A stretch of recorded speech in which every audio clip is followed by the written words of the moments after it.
Welcome to the Investor Shed Podcast with Nick Beveridge, the ultimate source for all things investing and beyond. For free tools, tips, and tricks, go to northidahorei.com. Today's episode features Nathan Price. Nathan is a wide-range investor with experience in wholesaling, buying rental properties, flipping houses, and Airbnbs. They talk about network marketing, Robert Kiyosaki's influence, the importance of passive income, and much more. Stay tuned.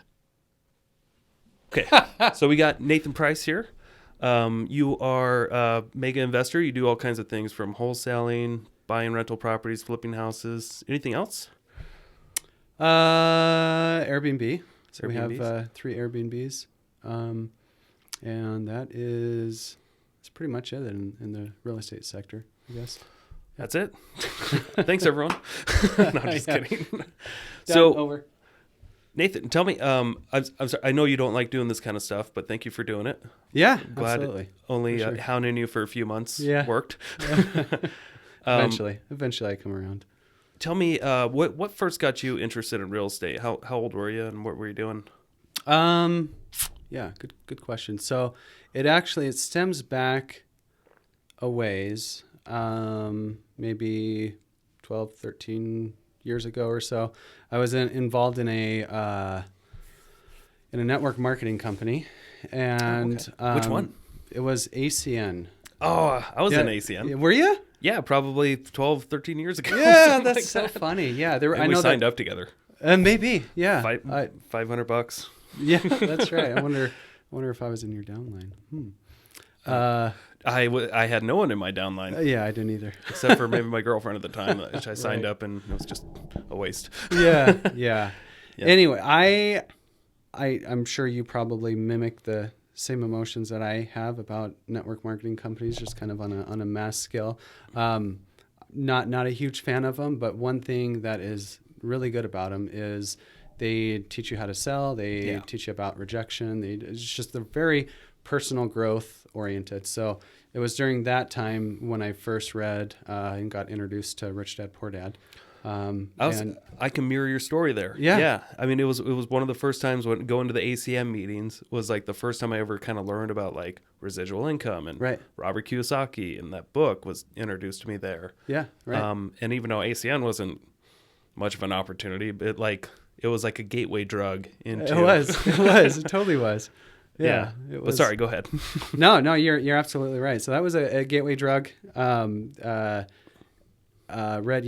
Rich Dad Poor Dad, and then just my mind was blown. My paradigm shifted. I had a job at the time working in an insurance company, and I just started consuming books. Read all the Rich Dad, or the first 3 books, anyways.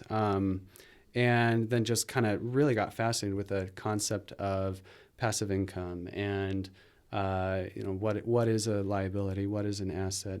Yeah. And sorry to pause you. So for those who don't know, which 3 books are you talking about? It was Rich Dad Poor Dad, Cash Flow Quadrant. Those were really the biggest 2 ones. And then he had I think that his 3rd one was like Guide to Investing or something, but it was it was a couple other ones that I read. I can't remember the names off the top of my head, but those were the 2 that were like just completely blew my mind. And Cash Flow Quadrant was like, you've got to read that book right after Rich Dad Poor Dad, because Rich Dad Poor Dad like will introduce you to the idea of like, hey, you should just probably go get rich, but it doesn't really teach you how to do anything. Yeah. Or numbers or anything. But then, if you follow it up with Cash Flow Quadrant, I think it's like a must read. Yeah. I do too. And, I've listened to a lot of real estate interviews before. I know you've given a lot of interviews, and like it seems the one thing that we investors all have in common is the impact that Kiyosaki's first 2 books made on all of us. It's pretty incredible. Yeah, it is. It's it's very far-reaching. Yeah, he's definitely probably single-handedly created so many damn millionaires. Oh yeah, Who knows? 100%. Yeah, it was. Can't really keep track of that data, I'm sure. His idea that was incredibly revolutionary for so many of us. Mm-hmm. For sure. So how old were you at the time? You don't look that old. And I'm you said 36 this is right now. okay. So you were fresh out of high school? No, I was. So my wife and I had recently gotten married. We're probably married a couple years. We had our first property over in the West Central area, 2400 block of West Sharp over in Spokane. It was, yeah. So anyways, so we moved in there. We lived there a couple years. And then so we bought it right at the top of the market, before the last market crash. So Like 2006, 7? 2007 is when we bought it. And then, shortly after that, about 6 months, the bottom fell out. So, we didn't have a ton of equity in the house. So we couldn't really sell it. And so I was working graveyard at this insurance company, and my wife gives me a call like in the middle of the night. She so we just had our first daughter. She had just gotten out of the shower, and then she hears a kind of a tapping out of the bathroom window, and she kind of peers there, and there was a tweaker with a lead pipe trying to climb up and get in. Oh God! So while she's showering. While she was showering. So, anyways, long story short, we ended up moving out of that house. Couldn't sell it, so we rented it, and then we moved into my in-laws. At that time, my wife had recently finished nursing school and was working, and then I was following her footsteps, and I had just gone into nursing school. So. I was this whole time. I guess towards the end of senior year in nursing school, ended up buying our first rental property. That was so we had our Sharp house that we were renting out, and then we purchased another property that was a purposeful rental. So your first rental, were you able to make money on the rental income? Yeah, it was. So we ended up buying it with the intent to sell it on a lease option. Okay. And we were making $500 a month on it. Really good deal. Okay. And we ended up selling that probably 4 or 5 years after the fact, and probably ended up taking home $50,000 from the proceeds of it. So it was a great rental for sure. Okay. So I have the real estate bug at this time. Just graduated nursing school, started working full-time night shift at Sacred Heart 6 South, which is a cardiac transplant unit. And basically I was a nurse by night, and I would wake up and start handwriting letters. At this time, nobody was doing it. So I was like the only person doing the yellow handwritten letters. Hi, my name's Nathan. I want to buy your house at 123 Main Street. Sending them off. I would handwrite them in about batches of 100 and mail them out. Back then, I was getting about a 12% response rate. Wow. I know. That was nobody was doing it. So wow. And now you have like 7-8 people doing it.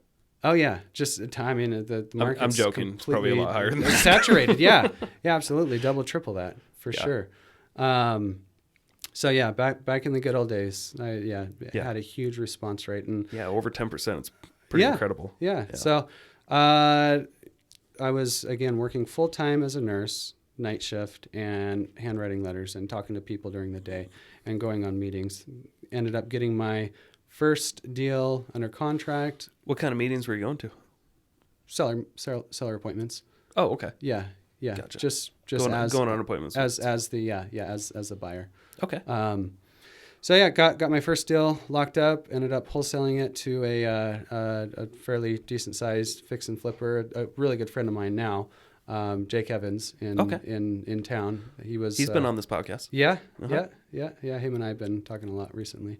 Nice. So could we back up a little bit? Yeah, back up. How did you learn how to wholesale? Oh, podcasts. Okay. Podcasts, and I was just consuming all sorts of information. So really podcasts, and then there were a couple online websites that I, like Matt Terrio's Epic Real Estate Investing, Sean Terry's Flip to Freedom Academy. Those were both very instrumental in my early years. How did that first wholesale go? Good. I made $5,000 on it.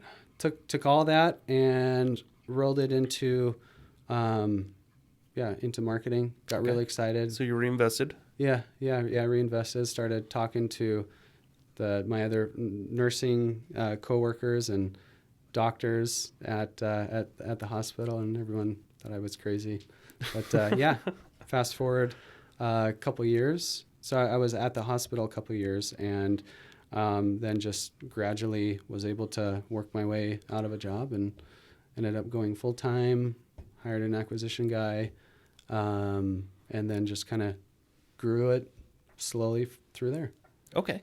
Well, what was it like going from nursing to being a full-time real estate investor? Like, were you working more as a nurse or more as an investor? So Sacred Heart treated me very well. I had such a great opportunity there. The last year I had essentially full freedom over my schedule. So I would be supplemental, and essentially I had to work like one weekend a month, like three or 4 days total. So when investing was slow, when the real estate side of things were slow, I would just ramp up my hours at the hospital. Okay. And when investing was hot and heavy, then I was able to reduce my hours at the hospital. That's very nice. Yeah, it was very nice. It was very nice. I could just kind of crank it up or down as like an actual dial. Yeah, pretty much. I can work this much this week. What do you think? Exactly. Sure. Just give them a call and hey, put me on the schedule. I would do a lot of doubles and triples. So like I would work at this point. I was working swing shift, which is 3 to 11. 3 p.m. to 11, 3 p.m. to 11 p.m. And then I would work a double. So then I would work 11 to 7, and all that was time and a half. And then I would get a little bit of sleep and go in the next day at 3 p.m. And all of that entire shift was double time. So I would just, do that a couple times a month and just rake in the money and kind of not work for a while. Right on. It was good. Yeah. So at this time, how old were you? Do you remember? Oh, this was probably 8 or 9 years ago. 8 or 9 years ago. Okay. Wow. All right. Yeah. So you're in your mid 20s ish. Or late 20s. Late 20s. Yeah. And okay. And you had the option pretty much to go as a full-time investor if you wanted. Yeah. And this was in the market wasn't so hot either. No. Yeah. Yeah, it wasn't. So since you started, you've pretty much been through a full cycle. You kind of started just before the market kind of tanked pretty hard, right? Yeah. I mean, and then my first investment property was the house that we lived in, and we were accidental investors. So if you want to count that, then you can count it. If not, then it was probably a couple years after the crash, kind of when things started to kind of come back up a little bit. Yeah. Yeah.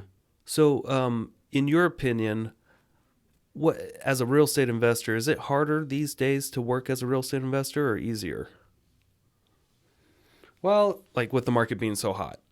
Yeah, that's a good question. I think it's harder just because competition. I mean, there's a lot of competition out there right now, and just with the market being hot, sellers are very, very demanding of what they want to get, what they can get on the house. So it's a lot more digging that you have to do. Yeah. It's funny. I think I have to kind of correct people sometimes when they understand how hot the market is here. And like, man, as a realtor, you must just be loving this, huh? And I'm just like, not at all. Like, if you're working with a buyer, you're competing with 30 other people sometimes. Right. Yeah. Like, it's not. I would much rather be back in 2011 where I'd have 30 houses to show somebody if they wanted, because they're all just sitting there. Yeah. And as a buyer's agent, it's easy. Take your pick. Yeah. Yeah. Working for a seller, not as hard. Right.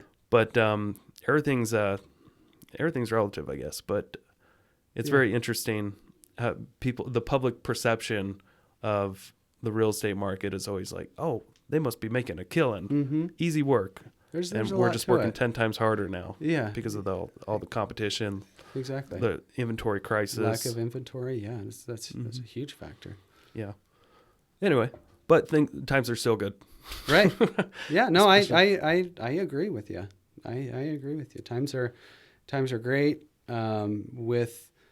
With difficulty comes growth and change, and just learning how to adapt to a new market. Yeah. And that's been interesting. That's been fun. So how old were you when you kind of just got out of nursing completely, or are you still in it? No, I've kind of hung my license. I threw my hat over the fence, burned my chips, whatever metaphor you want to use. I'm no longer a nurse. Okay. And don't get me wrong, I absolutely love the nursing profession. It was a great profession, did me well. I have a handful of family members that are in the nursing field, so I have the utmost respect to the medical community as a whole. For sure. Just seems like a lot of work. It is. It's a lot of work. Yeah, absolutely. Yeah. So at what point did you start hiring help, and what did that look like? Yeah, so early on, I hired my first acquisition guy. I can't remember how much business I was doing, but it had just gotten to a point where I was doing absolutely everything, and I don't feel like I am.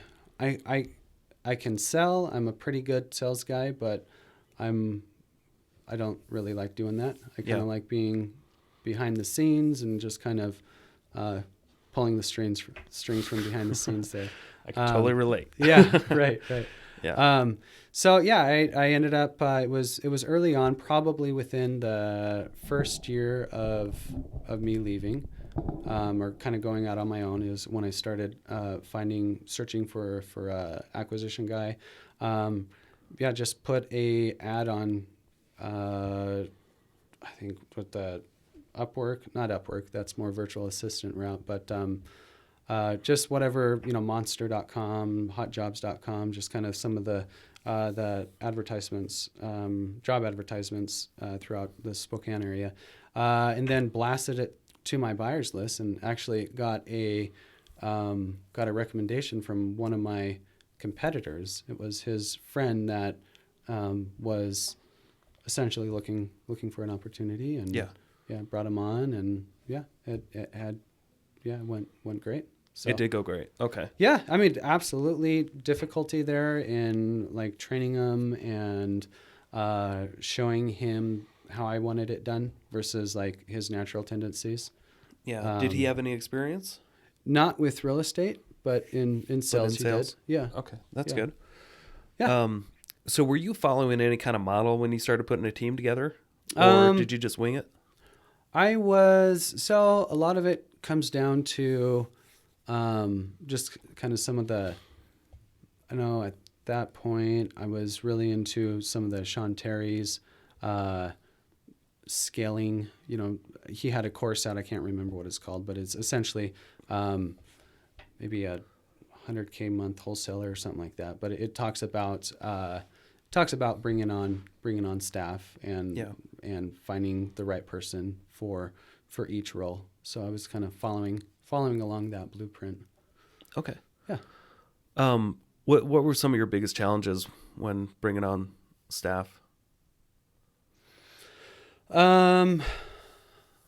Just getting them trained and having them understand exactly what it was we're doing, how we generate a profit, kind of the bigger picture scope, and how we are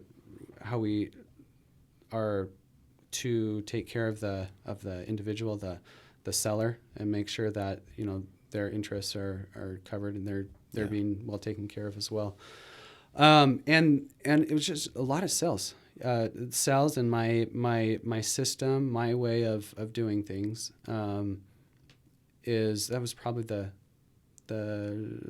just biggest challenges. I mean, you're a business owner, you bring on people, so training staff and retaining them and making sure that you have a rock star in the seat is probably one of the bigger aspects of your job. Yeah, I mean, it's 80% is what you'd like to focus on, just doing that. Uh-huh. Yeah, that's That's definitely, I mean, that's sometimes you lose focus about that and you just go right back in. Me anyway. Right, I'll just dive right back into the business instead of like pull myself out and try to put it back together and put people in place that are going to be doing way better than I.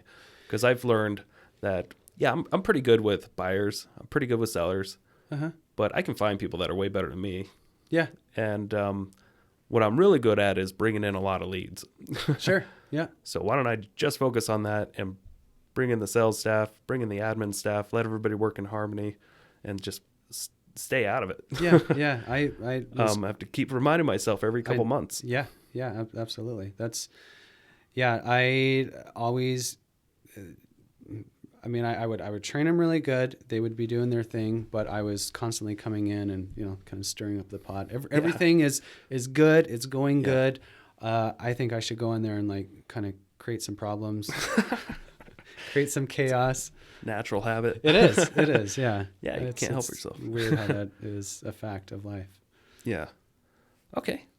So what were you mostly focusing on when building this acquisition team? Were you guys wholesaling mostly, or were you buying all these properties to hold? Were you fixing and flipping? I know it was a combination of a lot, but was there anything that you mostly focused on as your main strategy?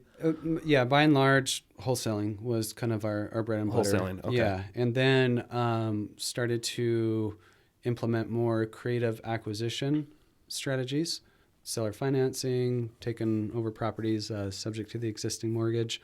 Yep. And then that's when I started acquiring more rentals. And I mean, it wasn't that much, but it was, one for every, 10 we wholesaled or so, 10 to 15 we wholesaled. I did a couple flips, but yeah, at that point in time, I would much rather have a $15,000-$20,000 wholesale fee than a $35,000 flip profit. That takes 10 times more time. Yeah, the expediency, the 50 times more time. I know. Yeah. It's opportunity cost. Okay. Do you mind sharing a little bit about like what your rental portfolio looks like, or do you have mostly like multifamily or single family? Is there one It's that all you prefer? all single family right now. It's all single family. Okay. Yeah. Do you have any opinions on why that is, or were those just the opportunities that came by? That's my just my bread and butter. It's your bread and butter. That's what I market to. So I have all single family, 10 doors right now. So all single family, Nice. Except a duplex. I bought this duplex not too long ago, so it's currently being renovated. I just recently bought another single family that'll be over by Holy Family Hospital in Spokane. So that'll be just a long-term buy and hold, and have a seller financed duplex under contract to purchase at the end of the month on the South Hill in Spokane. So that's kind of I'm reshifting my focus to encompass more cash flow, more buy and hold. Gotcha. Do you ever think back on like the properties that you fixed and flipped and just wonder what it would have been like if you would have just tried to keep it as a rental and refinanced?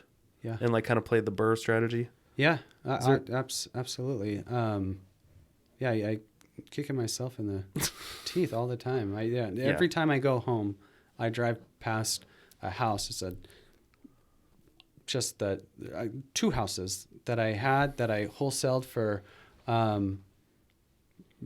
just really realistically just pennies if I would have held on to it for the long term. One is on Alberta, heading home in Spokane, and the other is on A Street. They're super close to each other, 5 minutes from my house, and I ended up I made $30,000 on one, and I think $5,000 or $7,000 on the other. But I wish I would have held on to those. Yeah. And so many other properties that I kind of drive by pretty frequently, and it's like, oh, I flipped that and probably should have held on to it. But I mean, that's kind of the dilemma as a investor. You're always weighing. There's always weighing the balance between the quick buck or the long-term wealth building machine. Yeah. So you can't have both of them. You've got to make some cash. You have to make some cash, yeah. to keep the business running. Yeah, And all exactly. that. Because rentals are definitely they definitely absorb more cash up front. Yeah, for sure. For sure. For sure. Yeah, especially if you can't get your cash back out of it that you inject in. Yeah. If a lot of that's just sitting in there, then it's just sitting in there until you can either refinance it or sell it and then roll the proceeds into another property or something. Gotcha. Yeah. What is one of the best wholesaling stories that you have for us? Most interesting or chaotic? I'm sure you've got to have a couple, right? Yeah, I do. Oh gosh, simple or chaotic?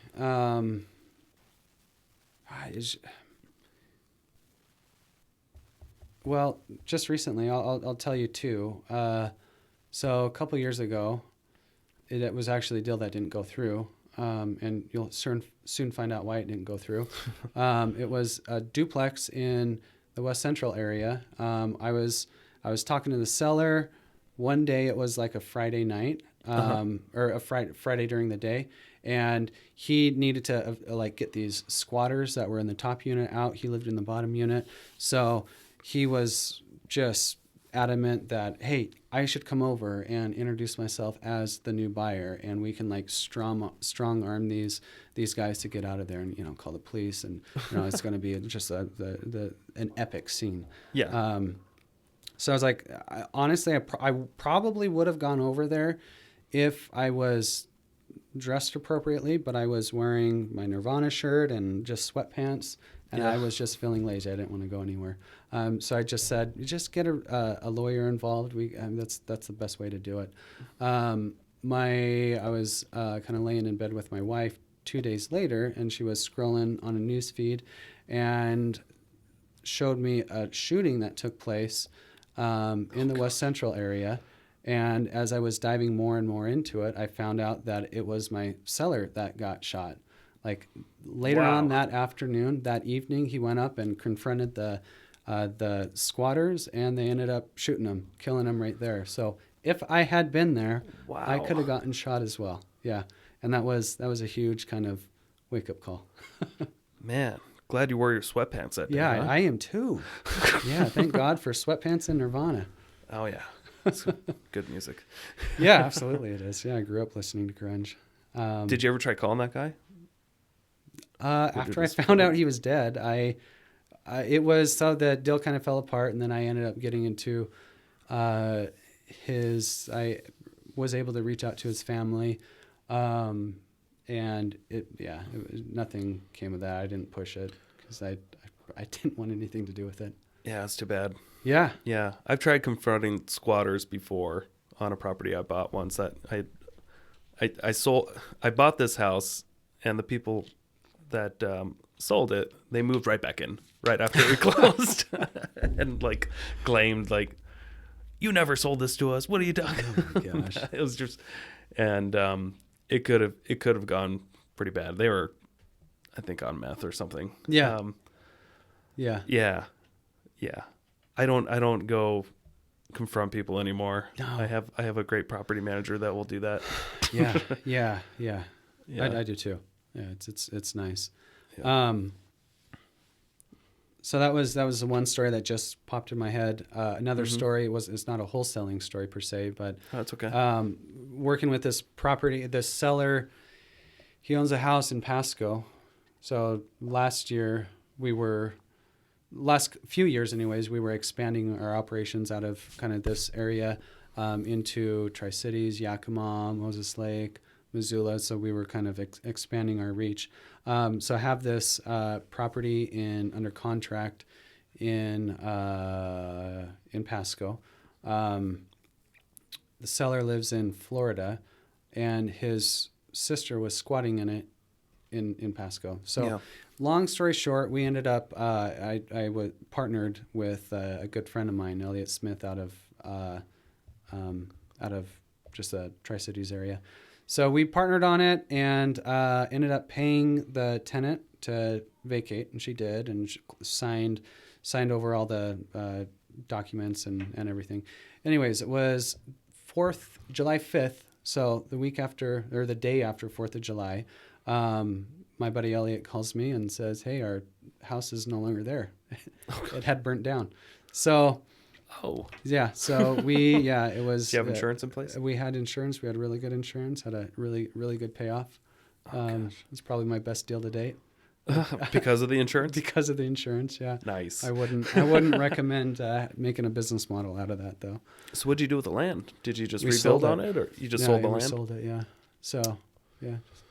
There was a Wow. police investigation because Did the tenants burn it down? that's what we were thinking, but the fire marshal essentially said it was a discarded cigarette, improperly discarded cigarette, or like fireworks.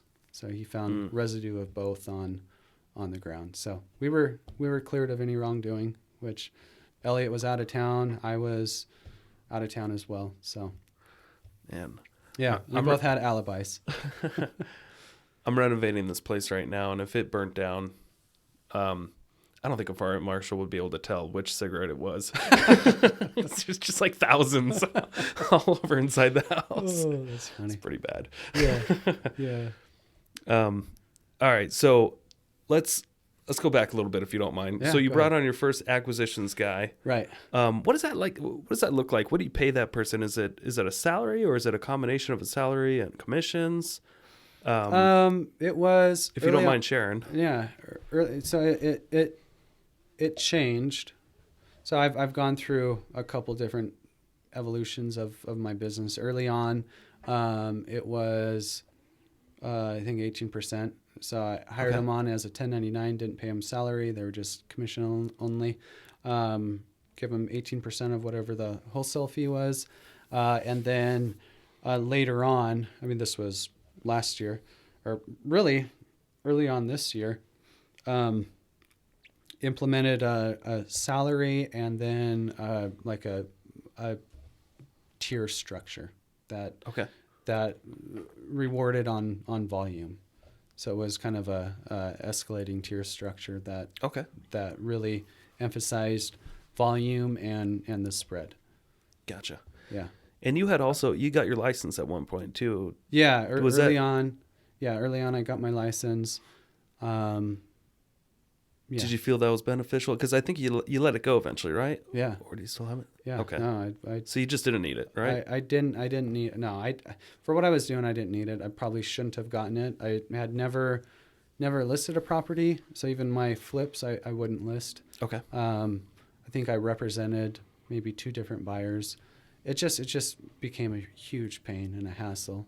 Gotcha. Staying up to date with continuing education, like disclosing I am a agent with such and such brokerage. On every mailer that you send out. Mailer marketing piece on my website landing page. I had to just throw it out to the masses that, hey, well, by the way, I'm an agent with such and such company, and right. it just began to be a burden. I had to run the my wholesale fees, my wholesale deals through the brokerage.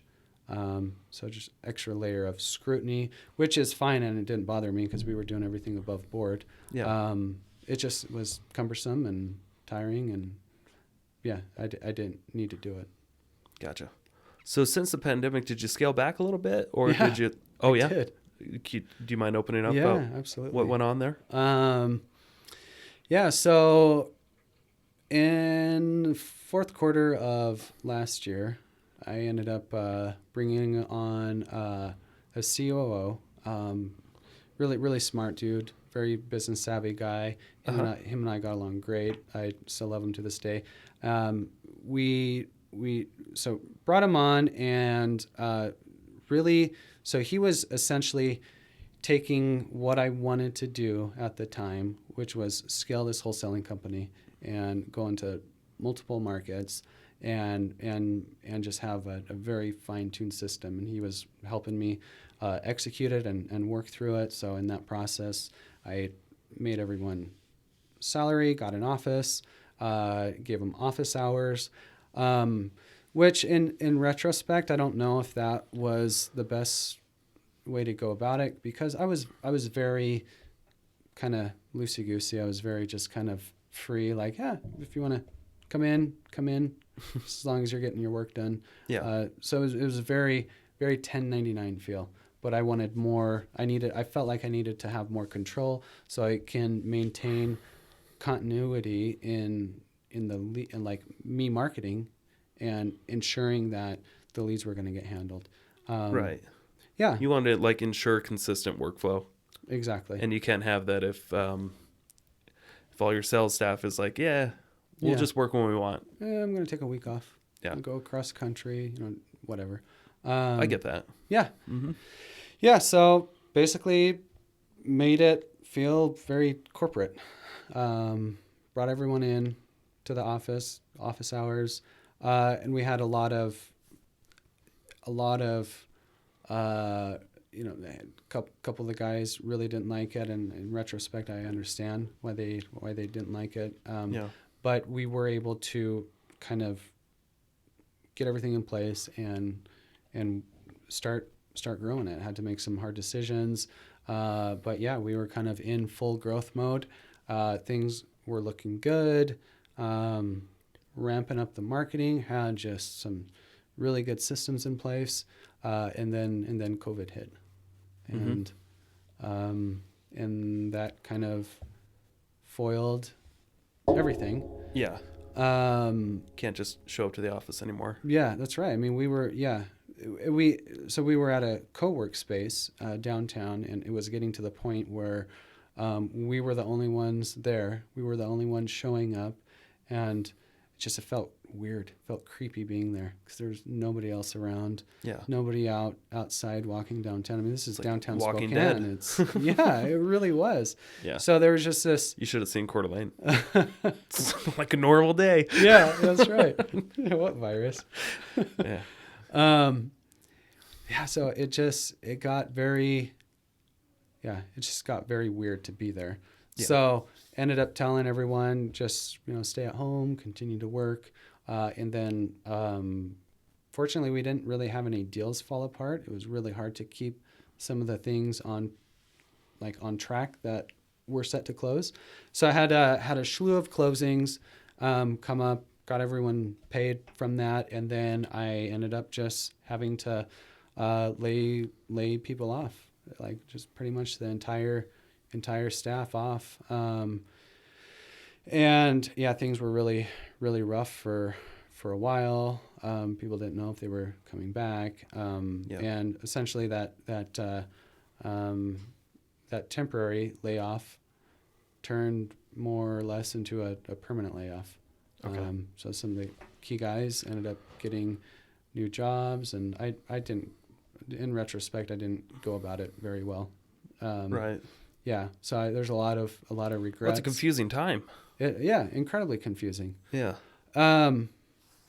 But in that time period, I kind of had for lack of a better term, a come to Jesus moment with like my business and like what I wanted to accomplish. I felt like I was doing what I was doing essentially for the wrong reasons.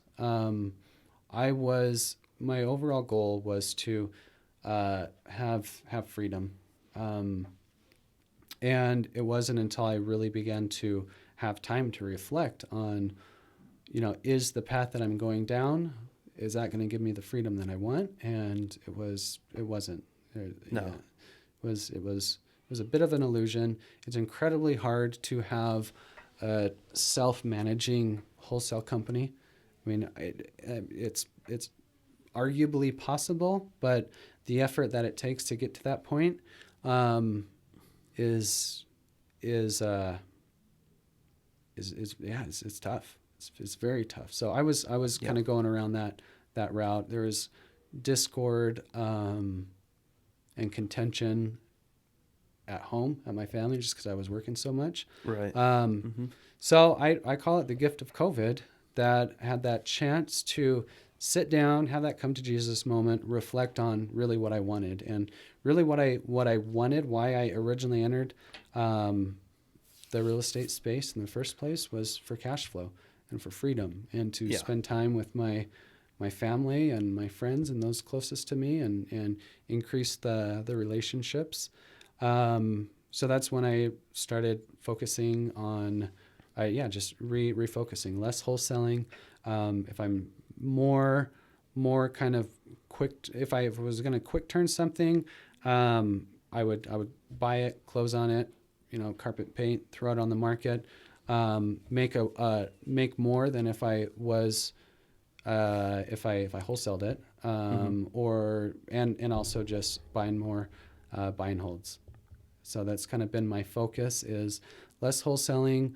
If I have something, I'm trying to milk as much as I possibly can out of it. Whereas wholesaling, it's a very transaction business, so you're just in and out as quick as you can. But now, because the deals are fewer and far between, I'm trying to milk as much as I can out of each deal, and then cherry picking just the ones I want to hold on for long-term rentals.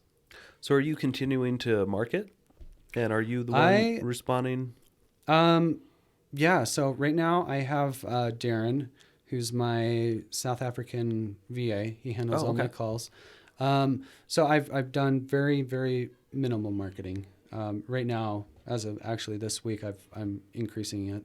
But in the process of kind of redefining my business early on in the year, this year and late last year, I ended up changing our CRM platform to a new system, and it's incredibly robust, specifically when it comes to creating your own follow-up campaigns. So I created some really intense follow-up campaigns, and then what I ended up doing was transferring the leads from our old system into our new system, and had a specific follow-up campaign for the transfer that it would immediately kind of kick them, awaken them again, awaken the leads. So most of the stuff I've been doing and most of the deals I've been buying have been from just old leads that have kind of come to fruition since they've been kicked over to our new system and reinitiated a robust follow-up campaign. That's awesome. Yeah. I kind of, I don't know. We barely spend anything in marketing, and we've already done I think 100 deals as of yesterday. 100 deals? Yeah. Our small team.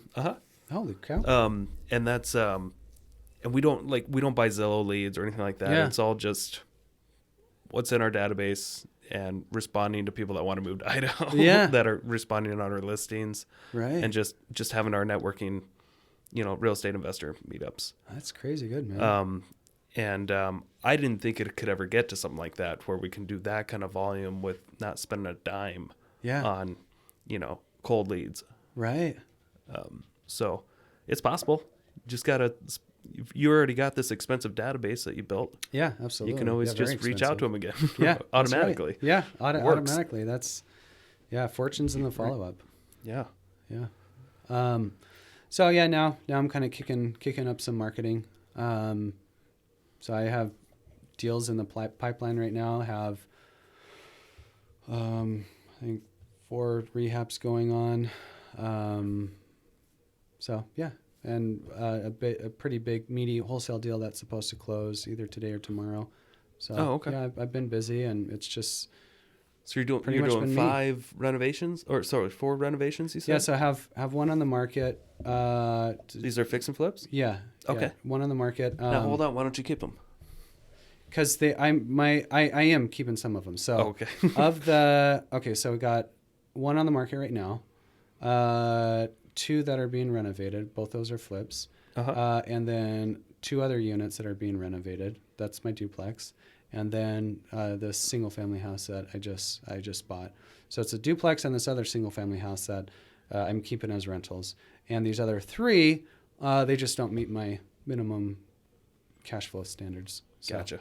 Selling them and making some money on it. And you mentioned you got like 10 rentals right now. 10 doors. 10 doors, yeah. If you had to shut down your wholesale business completely, could you live on the cash flow? Not yet. Not yet. Not okay. yet. But that's how far away do you think you are? How many more units? I am I'm probably halfway there. Halfway. I still have a ways to go. Yeah. But I'm very conservative when I factor in vacancy and lease up fees and all that. So a property may be kicking out $600 a month in cash flow, but I'm only going to count $250 of that because you're saving up for a roof. Yeah. All that other jazz. So okay. Yeah. Do you do your own property management? No. Smart man. Yeah. When it comes to buy and holds, I want to be as hands off as possible. I don't want to set talk it, to the forget tenants. Yeah. Do you even pay the utility bills, or do you have the property manager do all that? Yeah. Well, the tenant does if it's a single family house, and so in a couple houses in the valley, there's the sewer assessment.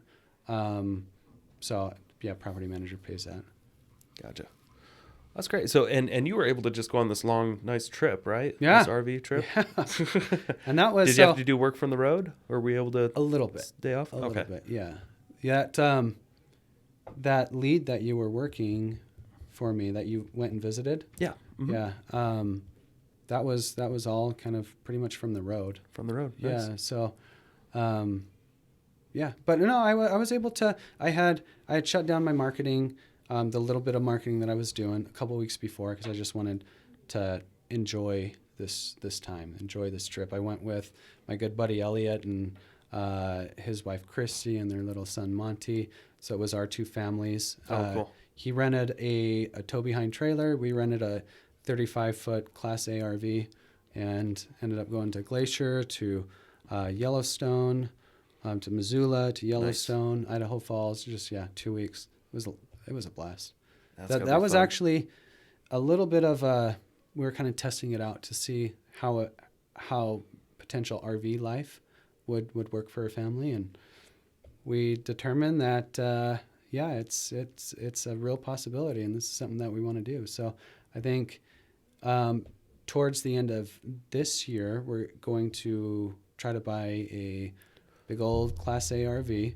Right and on. Then early springtime next year, hit the road and probably be gone for 3 to 4 months, and cross country road trip and just live life. Yeah, why not? Yeah, why not? That's awesome. Why not? Yeah. That's great. Well, thanks for coming today. Is there anything else? Do you have any advice for like newer investors out there that are just getting started, that they don't know where to start? They don't know if they should I don't know why everyone gets dragged into wholesaling right away. I know. Me personally, I think that's like a way advanced strategy, but I could be wrong. Do you have any advice for newer investors that want to just jump in? So wholesaling is an exit strategy. It's one of many strategies. So anyone that's in investing really needs to come to grips with what they want. Do they want cash, or do they want cash flow? And if it's cash flow, how many properties, how many cash producing properties do you need to get one of your cash flow properties? So just having your vision very well stated on exactly what you're wanting to do. Okay. So first figure out what you want. Right. Yeah, exactly. Do you want rental income, or do you just want cash? Yeah, absolutely. And probably the most important thing that I could say is that I'm now really just coming to grips with and really just learning is it's all about the journey. It's not about the destination. So the growth comes along the journey. Once you get there, happiness is so fleeting. So you get a deal, you're super happy, and then the next day or even later on in the afternoon, you're wallowing a little bit. Yeah, your dopamine drops, and you need that next fix. So if you can at all get to a place where you're happy, you're content, and as you're moving along in your journey, you're enjoying what you're doing, and it's the journey and it's not the destination. Nice, well stated. thanks for coming on, man. Yeah. Anything else you want to add, or should we just bounce? I don't think so. That was great. Appreciate it, man. Thanks for tuning in to the Investor Shed podcast. Please like the video and subscribe to the channel for instant access to all future episodes. If you or someone you know has investing experience or stories to share, reach out to us in the comments or via email.